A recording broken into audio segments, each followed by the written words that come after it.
श्रोत्यानो, उत्पत्तीचे पुस्तक ह्याच्या 21व्या अध्यायाला आम्ही सुरुवात केलेली आहे आणि आज 8व्या वचनापासून आम्ही आपले अध्ययन पुढे चालू ठेवणार आहोत. माझ्यासोबत उघडा पवित्र शास्त्रातील पहिले पुस्तक उत्पत्ती 21 अध्याय. 3 ते 7 ही वचने मी मागच्या कार्यक्रमामध्ये आपणाकरिता वाचली होती. या ठिकाणी काही महत्वाची सत्ये आम्ही लक्षात घ्यायला हवी. आणि पहिले सत्य हे की इसाकाचा जन्म एक चमत्कारपूर्ण जन्म होता. तो निसर्ग नियमांच्या विरुद्ध असा होता. रोमकरासपत्र 4 अध्याय 19व्या वचनात पौल लिहितो. रोमकरासपत्र 4 अध्याय आणि 19 वचन. तो विश्वासात दुर्बळ न होता त्याने आपले मेल्यासारखे झालेले शरीर, कारण तो सुमारे 100 वर्षांचा होता, आणि सारेच्या गर्भाशयाचे निर्जीवपण ही लक्षात आणली. देवाने निर्जीवपणातून जीवन निर्माण केले. श्रोत्यानो, देवाने येशू ख्रिस्ताचा जन्म एक नवीन, आश्चर्यकारक व दैवी जन्म म्हणून जगासमोर सादर केला व जगाची मती कुंठित केली असे झाले नाही. त्याने येशू ख्रिस्ताच्या निसर्ग नियमाविरुद्ध असलेल्या जन्मासाठी इसाकाच्या जन्माद्वारे आधीच जगाची तयारी केली होती. प्रभू परमेश्वराला काही एक अशक्य नाही. अब्राहम व सारा यांची शरीरे दुबळी असली तरी आपल्या योजनेच्या व वचनाच्या परिपूर्तीसाठी देवाने त्यांची शारीरिक तयारी केली. जर आपण पवित्र शास्त्रातील चमत्कारांचा नीट अभ्यास केला तर आपल्या लक्षात येईल की देवाने केलेला किंवा येशू ख्रिस्ताने केलेला प्रत्येक चमत्कार निसर्गाच्या नियमांविरुद्ध असा होता. देवाने निसर्गाला, आमच्या भोवती असलेल्या भौतिक जीवसृष्टीला विशिष्ट अशा नियमांमध्ये बांधलेले आहे. म्हणून आम्हाला सूर्य, चंद्र, ग्रह, तारे यांची एक चाकोरीबद्ध हालचाल होताना दिसते. निसर्गातल्या विविध गोष्टींना आणि काळाला त्याने एका चाकोरीत बंद केलेले आहे, आणि म्हणून या सर्व गोष्टी स्वतःहून त्या चाकोरीबाहेर त्या नियमांपलीकडे जाऊ शकत नाहीत. परंतु यहोवा देव, प्रभू येशू ख्रिस्त हा स्वतः निर्माणकर्ता असल्यामुळे तो या नियमांच्या पलीकडे आहे. हे नियम त्याला स्वतःला लागू पडत नाहीत व त्या नियमांना सहज बदलून तो आपली योजना किंवा इच्छा परिपूर्ण करतो. म्हणूनच श्रोत्यानो, जे माणसाला अशक्य आहे ते परमेश्वराला सहज शक्य आहे. स्तोत्रकर्ता 34 स्तोत्र 8 ते 10 या वचनांमध्ये काय म्हणतो पहा. स्तोत्रकर्ता स्तोत्रसंहिता 34 अध्याय 8 ते 10 वचनांमध्ये म्हणतो, अहो, यहोवा चांगला आहे याचा अनुभव घेऊन पहा. जो पुरुष त्याचा आश्रय धरतो तो सुखी आहे. अहो, तुम्ही त्याचे पवित्र जन हो. यहोवाला भ्या, कारण जे त्याचे भय धरतात त्यांना उणे पडत नाही. तरुण सिंहांना देखील उणे पडते आणि ते भुकेले होतात, परंतु जे यहोवाला शोधतात त्यांना कोणतीही चांगली गोष्ट उणी पडणार नाही. आता आपण 8वं वचन वाचूया. उत्पत्तीचे पुस्तक 21 अध्याय 8 वचन. तो बाळ मोठा झाला तेव्हा त्याचे दूध तोडले. इसाकाचे दूध तोडले त्या दिवशी अब्रामाने मोठी मेजवानी दिली. या ठिकाणी आमच्या आध्यात्मिक जीवनाविषयी आम्हाला काही शिकता येण्यासारखे आहे. पेत्राचे पहिले पत्र 2 अध्याय 2 वचन आम्हाला सांगते. पहिले पत्र पेत्राचे 2 अध्याय 2 वचन. तुम्ही नवीन जन्मलेल्या बालकासारखे वचनरूपी निर्या दुधाची इच्छा धरा, यासाठी की तुम्ही त्याच्याद्वारे तारणापर्यंत वाढावे. एकदा नवीन जन्माचा अनुभव आल्यानंतर ख्रिस्ताच्या वचनाची भूक लागणे अपरिहार्य आहे. त्या वचनरूपी निर्या दुधानेच आमची आध्यात्मिक वाढ होते. आम्ही वचनाच्याद्वारे प्रतिदिनी वाढायला हवे. परंतु एक वेळ अशी येते की नुसते वचन वाचणे आमच्या आध्यात्मिक वाढीसाठी पुरेसे नसते. त्या वचनातले सिद्धांत समजून आपले आत्मिक जीवन व आपले वर्तन यांचा पाया त्यावर रचण्याची आम्हाला गरज असते. इब्री लोकासपत्र 5 अध्याय 13 आणि 14 वचने आम्हाला सांगतात. इब्री लोकासपत्र 5 अध्याय 13 आणि 14 वचने. कारण दुधावर राहणारा प्रत्येक जण न्यायीपणाच्या वचनाविषयी अपरिचित आहे, कारण तो तान्हे बाळ आहे. परंतु जे पूर्ण वयात आलेले, ज्यांच्या इंद्रियांना बऱ्या वाईटाचा निवाडा करण्याकरिता वहिवाटीने अभ्यास झाला आहे, त्यांच्यासाठी जडांना आहे. केवळ श्रोत्यानो, शास्त्रवचन पुरेसे नाही, तर शास्त्राभ्यासाची प्रत्येक विश्वासणाऱ्याला गरज आहे. 9 आणि 10 वचने पुढे आम्हाला सांगतात, हागार मिस्रीनेच अब्रामापासून झालेल्या मुलाला खिदळताना सारेने पाहिले. तेव्हा ती अब्रामास म्हणाली, या दासीस व हिच्या मुलास घालून द्या. माझा मुलगा इसाक याचबरोबर या दासीचा मुलगा वारस नसावा. श्रोत्यानो, इतके दिवस अब्रामाच्या घरामध्ये काही शांती निश्चितच होती. पण इसाकाच्या जन्मानंतर काही काळातच ती शांती भंगली होती आणि इतके दिवस चांगले वागणारा इश्माईल आता त्रासदायक बनला होता. आपणाला माहीत आहे का की विश्वासणाऱ्यांचे दोन स्वभाव असतात. जोपर्यंत एखाद्या व्यक्तीचे पूर्ण परिवर्तन होत नाही तोपर्यंत त्याचा स्वभाव दैहिक किंवा जुना स्वभाव असतो आणि तो स्वभाव त्याच्या वर्तनाचे नियंत्रण करतो. जे त्याला करावेसे वाटते तेच तो करतो. परंतु श्रोत्यानो, जे तुम्हाला साहजिकपणे वाटते ते नेहमीच चांगले असते असे नाही. परंतु जेव्हा तुम्ही येशू ख्रिस्ताला आपला तारक म्हणून स्वीकारता व तुमच्यामध्ये मोठे परिवर्तन होते, तेव्हा तुम्हाला नवीन म्हणजे आत्मिक स्वभाव प्राप्त होतो. आणि तुम्हाला जेव्हा नवीन स्वभाव प्राप्त होतो तेव्हाच संघर्ष निर्माण होतो. तुमच्या जुन्या व नव्या स्वभावात हा संघर्ष होऊ लागतो. रोमकरासपत्र 7:19 ह्यामध्ये प्रेषित पौल म्हणतो, रोमकरासपत्र 7:19, कारण जे चांगले मी इच्छितो ते मी करीत नाही, परंतु जे वाईट मी इच्छित नाही ते मी आचरितो. म्हणजे जे नवीन स्वभाव करू इच्छितो ते जुना स्वभाव करू देत नाही. याचा अर्थ अजूनही जुना स्वभाव नियंत्रण करीत आहे. आणि एक वेळ अशी येते श्रोतानो, की तुम्हाला या दोन स्वभावांपैकी एकाची निवड करणे पर्याप्त ठरते. प्रभूच्या अधीन असण्याविषयी निश्चय करणे अगदी आवश्यक आहे. आपण एकतर देवाच्या पवित्र आत्म्याला जीवनात कार्य करू द्याल किंवा देह स्वभावानुसार वागाल. याशिवाय देवाच्या पुत्र व कन्येला दुसरा पर्याय नाही. आपल्याला माहीत आहे का की येशू ख्रिस्ताला तारक म्हणून स्वीकारणारे स्वर्ग राज्याचे वतनदार आहेत आणि म्हणून त्यांनी ख्रिस्त शिष्याला शोभेल असे वागायला हवे. परंतु जर कोणी स्वतःला ख्रिस्ती म्हणून घेत असेल आणि ख्रिस्ताला आवडेल, त्याच्या नावाला शोभेल असे वर्तन करीत नसेल, तर त्याने स्वतःला ख्रिस्ती म्हणून घेण्यात काहीच अर्थ नाही. म्हणून अवश्य आहे की आज जेव्हा आपण हे वचन ऐकत आहात तेव्हा आपण आपल्या जीवनाचे परीक्षण करावे. आता आपण 11वं वचन वाचूया. अब्रामास आपल्या मुलांसंबंधी ही गोष्ट फार वाईट वाटली.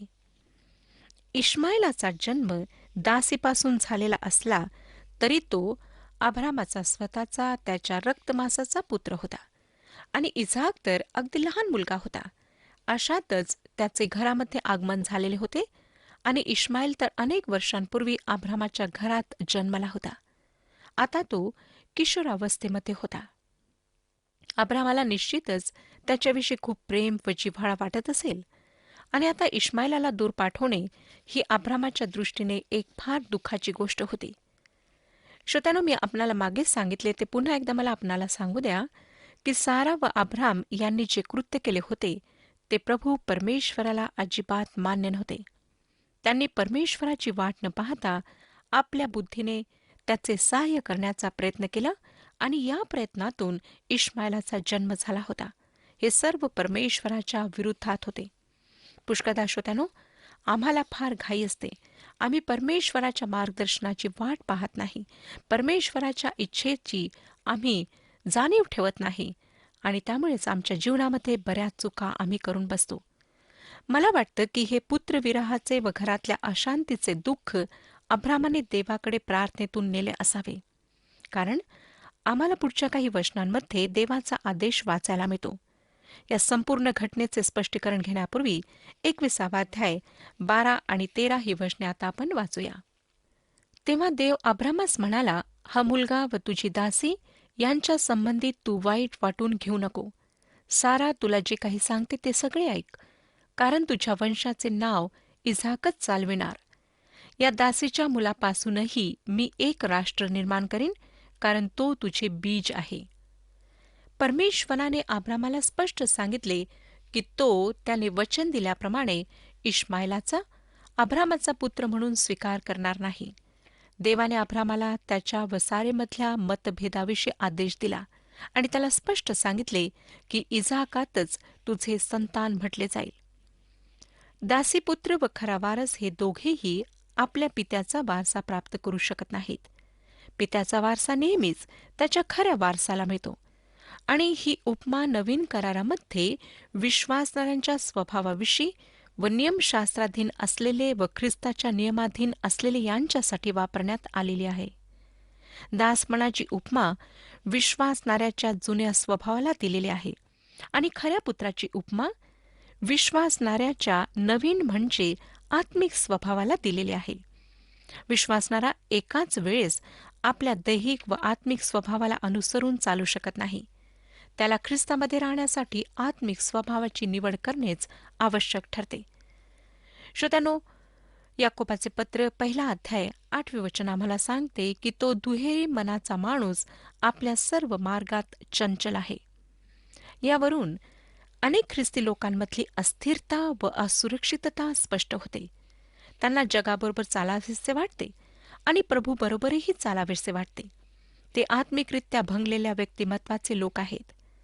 ख्रिस्ताच्या संगती तुम्हाला चालायचे असेल तर तुम्हाला जगाच्या संगतीत चालता येणार नाही.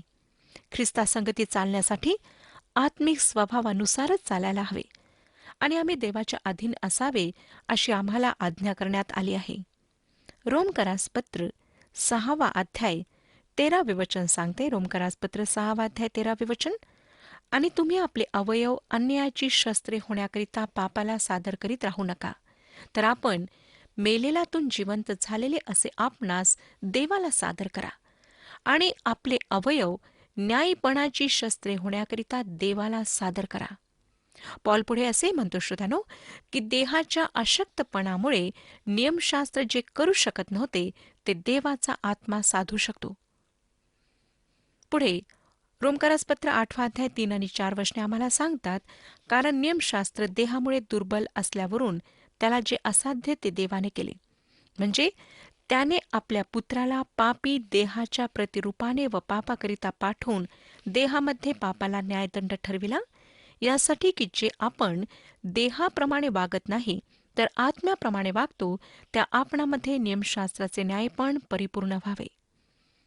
नियमशास्त्राने माणसाच्या जुन्या स्वभावाचे नियंत्रण करण्याचा प्रयत्न केला, परंतु ते त्यात अपयशी ठरले आणि आता नियमशास्त्र जे कधी साध्य करू शकत नव्हते ते देवाच्या आत्म्याने नवीन स्वभावात सामर्थ्य देऊन साध्य केले. श्रोत्यांनो, लक्षात घ्या की इश्माईल दैहिक स्वभावाचे प्रतीक आहे तर इसाक आत्मिक स्वभावाचे प्रतीक आहे. मी आपल्याला आधीच सांगितल्याप्रमाणे इसाकाचा जन्म येशू ख्रिस्ताच्या जन्माचे प्रतिरूप आहे.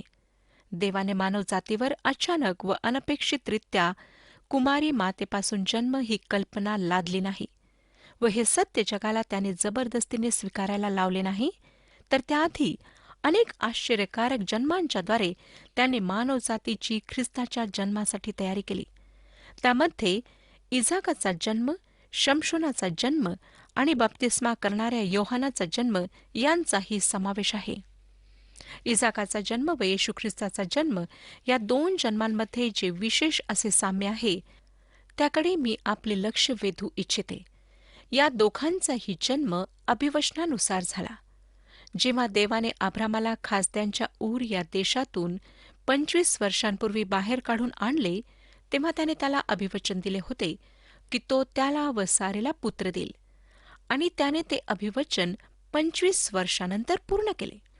प्रभू परमेश्वराने इस्रायल देशाला अभिवचन देऊन सांगितले होते की कुमारी गर्भवती होऊन पुत्र प्रसवेल, आणि एक दिवस बेथलेम गावी येशू ख्रिस्ताचा जन्म झाला.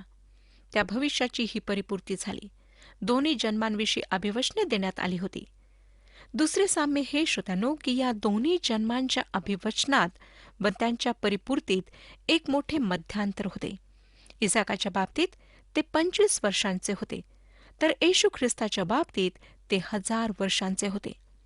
या दोन्ही जन्मांची घोषणा सारा व मरिया या दोघींनाही अशक्य व अविश्वसनीय वाटली. जेव्हा देवाच्या दूतांनी अब्रामाची भेट घेतली आणि त्यांनी इसाकाच्या जन्माची घोषणा केली, तेव्हा ते अगदी अशक्य वाटले आणि सारा त्यावेळेस हसली. तिला ही गोष्ट अशक्य वाटली. नंतर आपण पाहतो की कुमारीपासून बालक जन्मण्याच्या कल्पनेविषयी पहिला प्रश्न मरेनेच विचारला. तिला जेव्हा देवदूताने येशू ख्रिस्ताच्या जन्माविषयी सांगितले, तेव्हा ती म्हणाली, हे कसे शक्य आहे, कारण मला तर पुरुष माहीत नाही.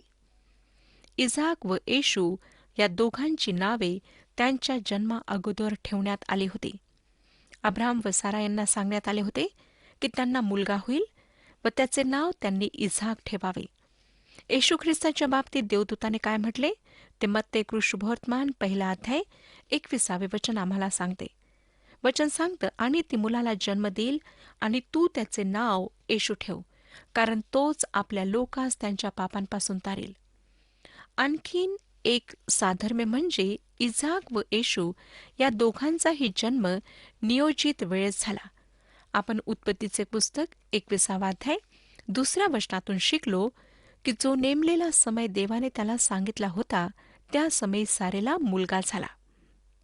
तसेच पॉल गलतीकरासपत्र 4 वचनात लिहितो, गलतीकरासपत्र 4 वचन, परंतु काळाची पूर्णता झाली तेव्हा देवाने आपला पुत्र स्त्रीपासून झालेला, नियमशास्त्राच्या स्वाधीन झालेला असा पाठवला.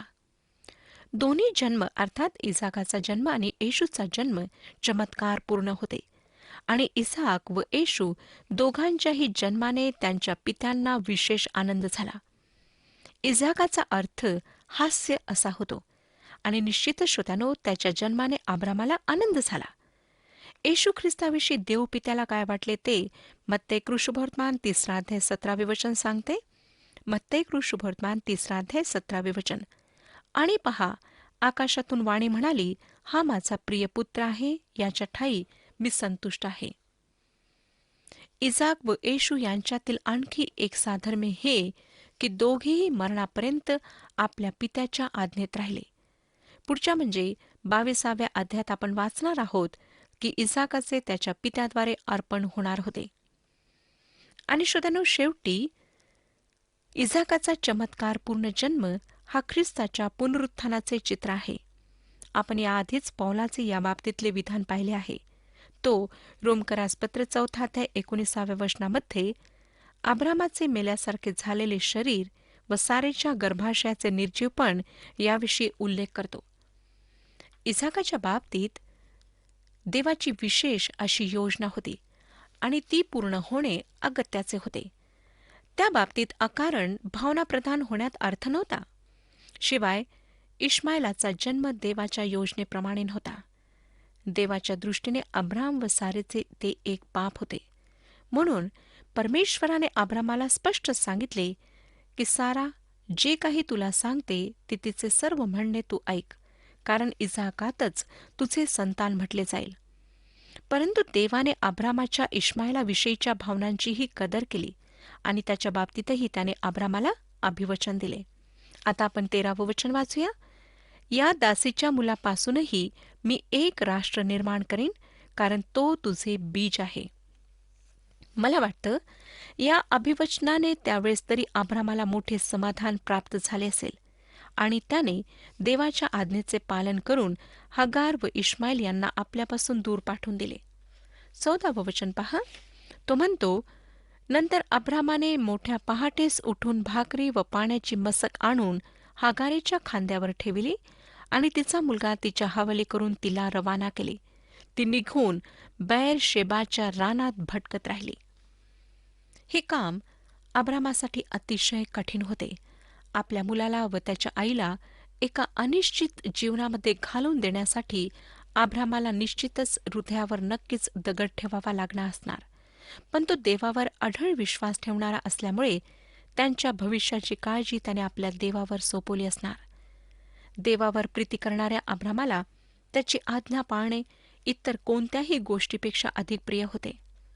श्रोत्यानो, आम्हाला जर ख्रिस्ताच्या प्रीतीत राहायचे असेल तर त्याच्या आज्ञेतही राहावे लागते. त्याने या संदर्भात योहान शुभवर्तमान 15 9 आणि 10 वचनांमध्ये म्हटले की जशी बापाने माझ्यावर प्रीती केली आहे तशीच मीही तुम्हावर प्रीती केली आहे. माझ्या प्रीतीत राहा. जसा मी आपल्या बापाच्या आज्ञा पाळल्या असून त्याच्या प्रीतीत राहतो, तसेच तुम्ही माझ्या आज्ञा पाळाल तर माझ्या प्रीतीत राहाल. श्रोत्यानो, अनेकदा आमच्या व ख्रिस्ताच्या मध्ये येणाऱ्या आमच्या प्रियजनांना आम्हाला त्या ठिकाणापासून दूर करावेच लागते. कारण ख्रिस्ताच्या व आमच्यामध्ये जी व्यक्ती किंवा वस्तू आहे ती एक प्रकारची मूर्ती असते आणि आमच्यामध्ये कोणी व्यक्ती किंवा वस्तू असावे हे येशू ख्रिस्ताला मान्य नाही. तो आमचा निर्माणकर्ता व उद्धारक आहे आणि तो आमच्या संपूर्ण प्रीतीवर हक्क सांगण्याकरिता योग्य आहे. आणि त्याला सोडून एखाद्या व्यक्तीवर किंवा वस्तूवर आपले मन जडून बसणे व त्या व्यक्तीला कळत नकळत ख्रिस्ताचे स्थान देणे हा त्याच्या समोर फार मोठा अपराध आहे. नंतर 15 ते 21 वचने पुढे आम्हाला सांगतात. उत्पत्तीचे पुस्तक 21 अध्याय 15 ते 21 वचने. मस्केतील पाणी संपल्यावर तिने त्या मुलाला एका झुडपाखाली टाकले आणि ती बाणाच्या टप्प्याइतकी दूर जाऊन त्याच्यासमोर बसली, कारण ती म्हणाली, आपण आपल्या मुलाचा मृत्यू पाहू नये. आणि ती त्याच्यासमोर बसून हंबरडा फोडून रडू लागली. देवाने मुलाची वाणी ऐकली व देवाच्या दूताने आकाशातून हाक मारून हागारेला म्हटले, हागारे, तू कष्टी का? भिवू नको, कारण मुलगा आहे तेथून देवाने त्याची वाणी ऐकली आहे. उठ, मुलास उचलून आपल्या हाती घट्ट धर. त्याच्यापासून मी एक मोठे राष्ट्र निर्माण करीन. मग देवाने तिचे डोळे उघडिले व पाण्याचा झरा तिच्या दृष्टीस पडला. तेव्हा तिने जाऊन मस्केत पाणी भरिले व मुलास पाजिले. देव त्या मुलाचा पाठीराखा झाला व तो रानात लहानाचा मोठा होऊन तिरंदाज झाला. तो पारानाच्या रानात वस्ती करून राहिला आणि त्याच्या आईने त्याला मिसर देशातली बायको करून दिली. परमेश्वर फार काळजी वाहणारा, प्रतिदिनी आमचा भार वाहणारा देव आहे. जरी श्रोतानो, हागारेचे अब्रामाच्या जीवनातले आगमन देवाच्या इच्छेविरुद्ध होते, तरी परमेश्वराने अब्रामाला इश्माईलाविषयी दिलेले वचन पाळले. यानंतर मात्र पवित्र शास्त्रात इश्माईलाच्या वंशजांविषयी माहिती दिलेली नाही, परंतु त्याचे वंशज अरब आजही त्या वाळवंटात राहत आहेत. 22 आणि 23 वचने आम्हाला सांगतात. त्या सुमारास असे झाले की अबिमलेख व त्याचा सेनापती पिकोल हे अब्रामास म्हणाले, जे काही तुम्ही करिता त्यात देव तुमच्या बरोबर आहे. तर तुम्ही मला आता येथे देवाच्या शपथेवर असे म्हणा, मी तुमच्याशी, तुमच्या पुत्रपौत्रांशी कपट करणार नाही, आणि जशी तुम्ही मजवर कृपा केली तशी मी तुम्हावर व ज्या देशात मी उपरी होऊन राहिलो आहे त्या ह्या देशावर कृपा करीन. अब्रामाविषयीची चांगली साक्ष आहे की जे काही तू करतोस त्यात देव तुझ्याबरोबर आहे. जर आमच्याही जीवनात श्रोत्यानो अशी साक्ष हवी असेल तर पहिली गोष्ट म्हणजे आम्ही ख्रिस्तामध्ये असायला हवे.